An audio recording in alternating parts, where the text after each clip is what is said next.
Hello, this is James Cox with the Martial Arts Lifestyle, and we are episode number 23 right now, right here, episode number 23. So martial arts have saved my life many, many times. I'm often asked, that's what I want to kind of start off with today, the question. I think most martial arts instructors are asked this question often, and it's, have you ever had to use your martial arts on someone? Or, have you ever had to use this stuff for real? And I've always answered in different ways, but now it's pretty common that my answer fast and straight is every day, meaning every day I use martial arts, right? On myself, on someone, with something, every day in every way. I use martial arts when I wake up in the morning. I use martial arts when I go to the gym. I use martial arts when I'm working. I use martial arts when I'm communicating and dealing and helping other people, and just with life struggles and successes and challenges. It's always using martial arts. Have I used martial arts in self-defense? I've used it in competitions, or what people want to hear. How many fights have I gotten into? There's been situations there too. I mean, this is all I've lived for 36 years. So of course I've used martial arts, but in many, many ways. And today I want to kind of talk a little bit about my journey. I guess you could call it my story in martial arts. If it starts kind of boring, then you stay with me, because it's going to get a lot more exciting. But it's not going to be boring. There's nothing boring about this. But, quick story here is that I was born in Odessa, Texas, in 1970. Man, that seems so long ago.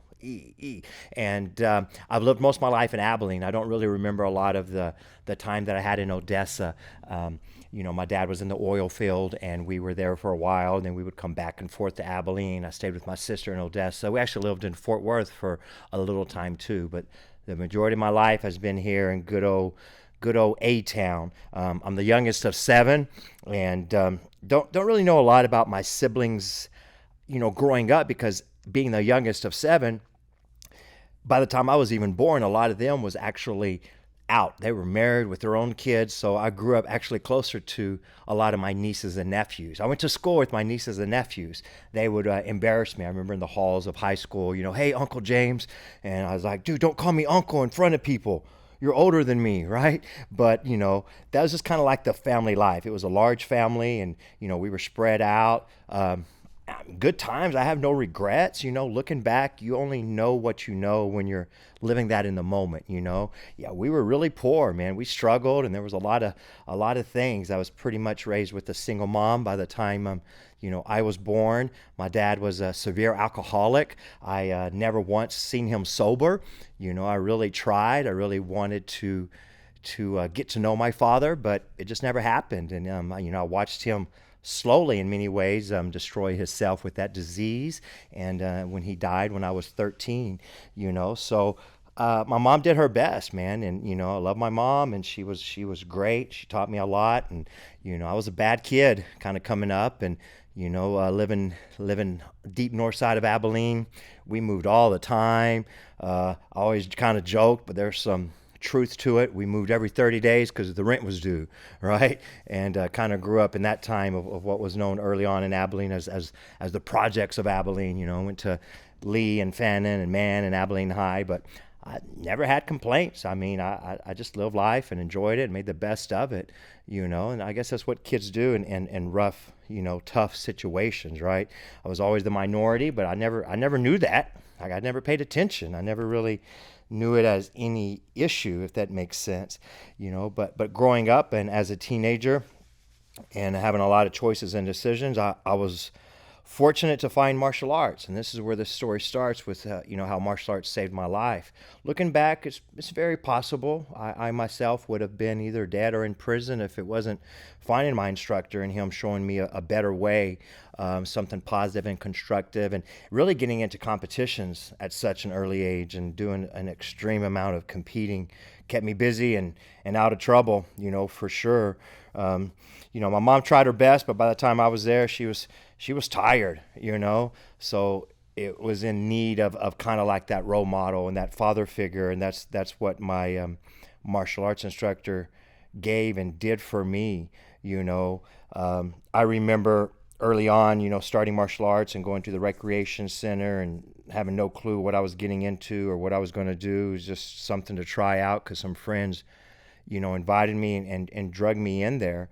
And then it was so many attractions early on, the work, I think people that don't have that discipline, they want it, right? Like it's something that I was craving and needing as well. So thank God that I found it, and that the people, Patrick McDaniel, moving on to Richard Peralta, to even my boxing coach, Jesse Cantu, is those three men above all. And I've had a ton of other people to influence me and help me through my life, but it was those three men that really, I feel, gave me the foundation and give me the things that I can pass on to others. I mean, I preach words that they gave me so many decades ago that helped me and that are anchored in my life. My first job was at age 17 and 17, and it was teaching martial arts at the YMCA, and then once I started doing that, and my instructor helped me out, and I was assisting classes at his martial arts school, then it just taught me how to teach slowly but surely, and find a better way and a better path. The competitions that I went through, I really try not to exaggerate, and I don't talk a lot about this because it sounds very exaggerated, I think, but we competed sometimes almost every weekend, and we mainly did the circuit in Texas, because this was way before internet. We didn't have the knowledge of all the other things going on, and there really wasn't a lot of other things going on that are available today. But we were doing karate tournaments, so I would go to karate tournaments, and if there was a division I could enter, from my first tournament all the way down to my very last, from white belt to advanced black belt, I would do every division that there was possible. So I would sometimes compete in 5 divisions at a karate tournament. If I had to do hard style, like open creative forms, I would then do a soft style division with either kung fu or Kempo form. I always would do self-defense, of course, always fighting, sometimes weapons, sometimes team forms. We would just compete all day.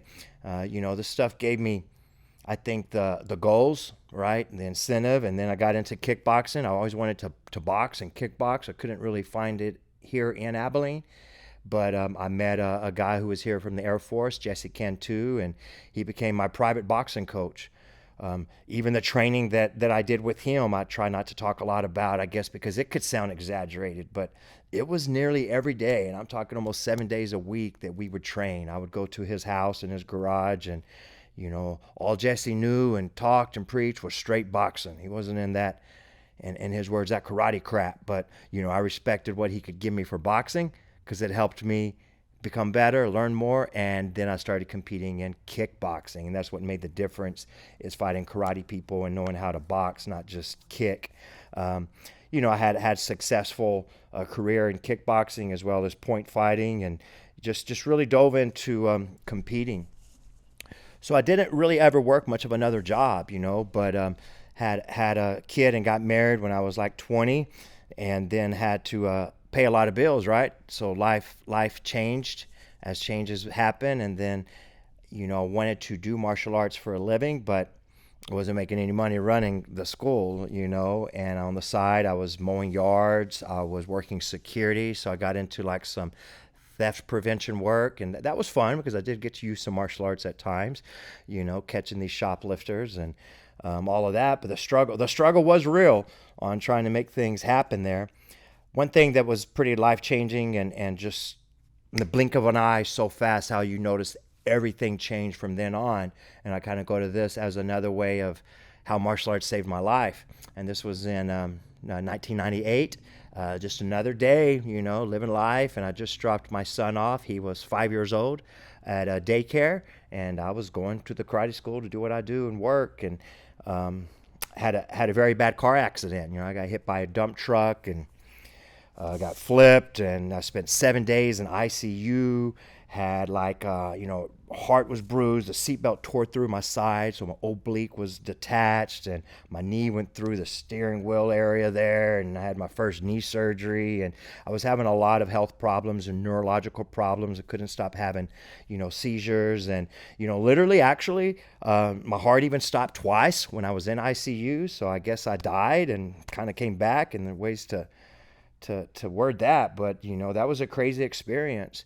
And I remember the doctors telling me after that car wreck is that, they said that I would never do martial arts again, at least on that level. A doctor looked at me and said that I need to, find another career. Because that was my concern. Of course, the first thing after the car wreck is that I was just freaked out because I thought my son was with me in the car. I didn't have the recollection that I had just dropped him off. And So I'm just like, when I was waking up, I vaguely remember I was in and out, and some of the details I was just panicking over. Where's my son? I got to see my son. Where is he? And people are telling me, he's okay. You dropped him off at daycare, and you know but anyway, that was very emotional and very intense, and that time, and then that recovery of getting over the accident, and the injuries that I had to deal with. I still have some of those injuries today, from epilepsy and different kind of things that I've had to deal with and learn and work through, and but that was a tough time, man.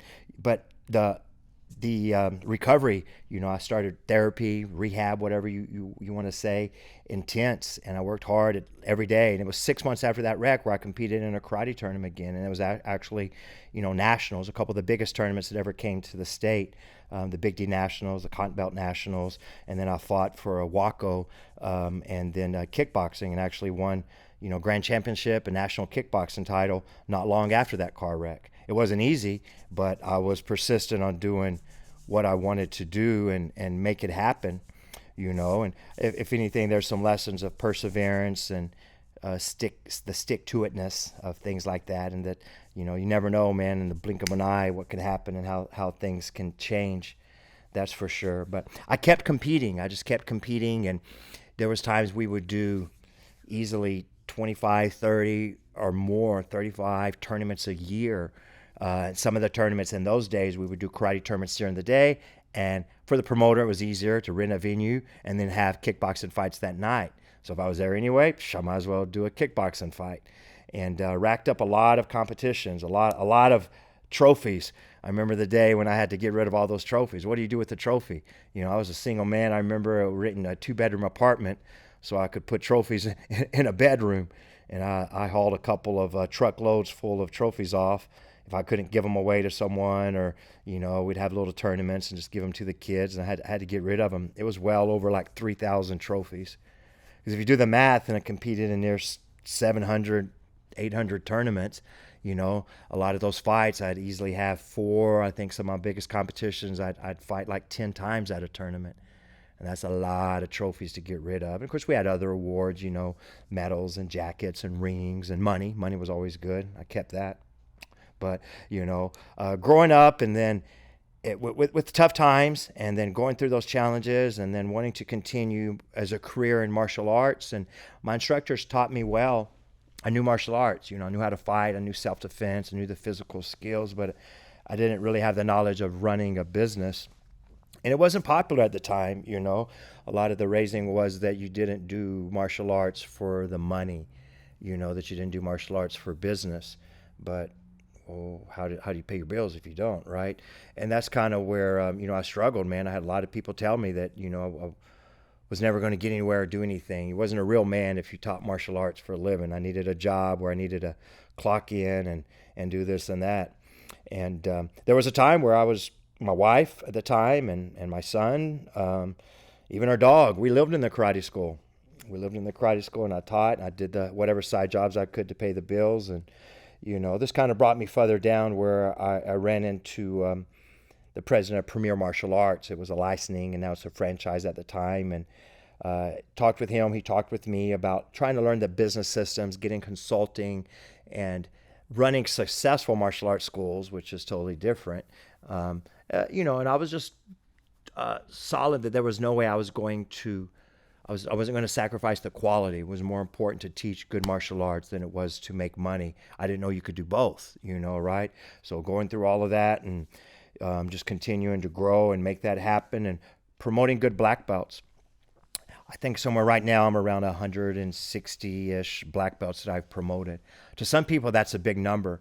So the people that do martial arts part-time, I respect that. It's good, solid martial artists. I know several of them, and they have their own successful career. They work full-time jobs, and they do martial arts, if it's at a rec center or, in their garage or somewhere part-time. And a lot of these guys will almost boast about they've only promoted 1 or 2 black belts in all these years. And then I know people on the other extremes that have martial arts schools, and they couldn't tell you how many black belts they have. They've promoted thousands and thousands. But the difference is, what's the quality of those black belts? I've seen people promote black belts, and these black belts, man, they couldn't fight if they had to. They couldn't protect themselves, and that's the thing that I want to avoid. I want to make sure that we're promoting good quality black belts that continue their training, but that could apply the knowledge they have if it came down to self-defense and fighting, and as well as being good people. The life skills of martial arts has to be a part of your training, as like it has to be a part of your life. So I've seen a lot in this journey of my martial arts, and nowadays not much surprises me. I've been able to run schools. I've owned a retail shop. We were the first MMA fight store that we brought here in the mall. We've really worked hard, and I say we because you don't do nothing alone. I've always had some help. There was a lot of years where I was pretty much a one-man show, teaching 6 classes a day, learning how to be the secretary and the janitor and the instructor and program director and what is sales and advertising. But, I was able to get some help here and there to get it to where it's today, where I have full-time employees that I'm able to pay well. I'm able to, teach the classes that I choose and focus on managing the managers and working on my business, not so much in it all the time. So things have changed, and it's a different level. But I see a lot. I was able to be a fight promoter. We ran the first, pioneered so many events in Abilene. I don't know if I can say for sure the first, but I know notably, at least from my time here in Abilene, one of the first boxing teams, kickboxing teams, sport karate teams, MMA teams. We promoted top events here. We had some of the first professional fighters come from Abilene, and promoting and getting into the world of fighting and MMA. There's a lot of politics. There's a lot of dirty business at times, in there. And I learned that, through good and bad and indifferent. But other than that, it's all good. I really miss competing at my age. There's not a lot of purpose or reason to get back out there and, suffer any more brain trauma or any more combat fighting, boxing, kickboxing, point fighting, MMA. But what I've focused on is, because I'm always on the go and I always want to do something. I don't want to rest. So I've focused on lately finding other ways to compete. I just recently started doing Brazilian Jiu-Jitsu tournaments, which is a whole other thing, whole other level. Started doing some bodybuilding competition, do some Spartan races, just whatever else I can do to just stay on the go. It seems like I have a home, but if my home is kind of to sleep and shower. Otherwise, I'm out and I'm busy and put a lot of hours in at my martial arts school. There's a lot more into running a martial arts school than people think. It's definitely a lot more, and it's busy, but it's good. I feel blessed on where I am and what I've been able to do. Sometimes I still think it's just the beginning, because there's so much more that I want to do, that I'm going to, and to have a strong team and blessed to have such good instructors and people that have guided me from the martial arts side to the business side to mentors in life. And then hopefully I'm able to kind of pass that on. I love the students that I work with and the things that we do on the daily. And it's fun, but it's not always fun. But, it's always at the end of the day, good lessons, for everybody learned. And it's really kind of to me about leaving a legacy, through my martial arts, through my own children, to the students I teach and the families and impacts that we impact. Can't win them all, but, we try. Technology has changed a lot of things, and surviving through COVID to other things that we've gone through in the world and continue to, and I've had to learn a lot the hard way on that as well. But if anything, I just kind of wanted to spend some time today and maybe motivate some people talking about some of the things I've gone through. Sometimes I don't talk about the car wreck, sometimes I don't talk about the competitions, the struggles, my childhood, all of those things now. And I just want to kind of continue.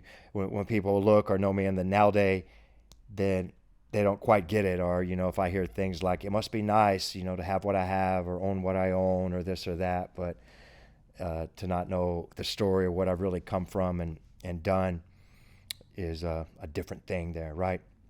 But guys, hopefully that was something helpful, added some value, and we have a lot going on here. I want you to stay with these podcasts, because I'm really excited about some future guests that I have coming in.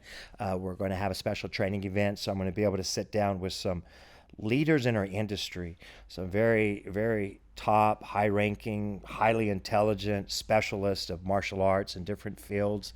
And they're going to talk to us about some different things. If you guys want to comment, I also want to kind of do like maybe a Q&A, a question and answer kind of a podcast here soon. So if you guys will shoot some questions to me, I'll come up with some good answers and, give you a shout out for that. And let's do on that. So what is it that you would like to know? Is there something you would like to ask me, my opinion or experiences or thoughts on something martial arts or martial arts life related? Then I can get these questions together and shoot a upcoming podcast on answering some of those questions. Yeah. Like I always say, check out our YouTube channel, James Cox Martial Arts, and just keep living the good life. All right. Thanks, guys.